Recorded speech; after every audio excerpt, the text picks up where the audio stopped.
वारंवार सांगूनही कठोर कायदे होत नाहीत. सरकार बोळ्यानं दूध पितंय का? उदयनराजेंचा सरकारला घरचा आहेर, तर उदयनराजेंना प्रश्न विचारण्याचा अधिकार. फडणवीसांची प्रतिक्रिया. सरपंच संतोष देशमुख हत्या प्रकरणी प्रत्यक्षदर्शींचा जबाब. झी24 तासच्या हाती. आवादा कंपनी बाहेर झालेल्या वादानंतर सुदर्शन घुलेकडून देशमुखांना जीवे मारण्याची धमकी. जबाबात उल्लेख. प्रशांत कोरटकरशी आपला संबंध नाही. बिल्डर तुषार कलाटेंचं वक्तव्य. कोरटकरची माझी एकदाच भेट झाली, त्यानंतर पुन्हा भेट झाली नसल्याची कलाटेंची माहिती. वाल्मिक कराडने सुदर्शन घुलेला स्कॉर्पिओ गाडी भेट दिल्याचं उघड. केजमध्ये सुग्रीव टोळीला विरोध केल्यानं सुदर्शनला स्कॉर्पिओचं बक्षीस. गाडीत सापडले सर्वाधिक पुरावे.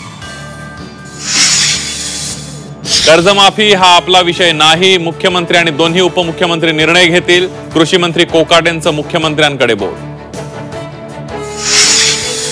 गुढीपाडव्यानिमित्त मनसेची उद्या जाहीर सभा. राज ठाकरे कुणावर तोफ डागणार याकडे सर्वांचं लक्ष.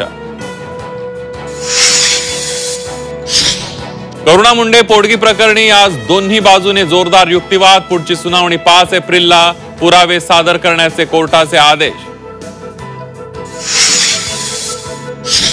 जळगाव सराफा बाजारात 2 दिवसात सोन्याच्या दरात 2,000ची वाढ. सोनं 92,500 रुपये प्रति तोळा, तर चांदी 1,04,000 रुपये किलो. आणि गुढीपाडव्याच्या आमरसपुरीचा बेत फसणार. गेल्या वर्षीच्या तुलनेत यंदा हापूस दुप्पट महाग. हापूसला प्रति डझन 800 ते 1,500 रुपयांचा भाव.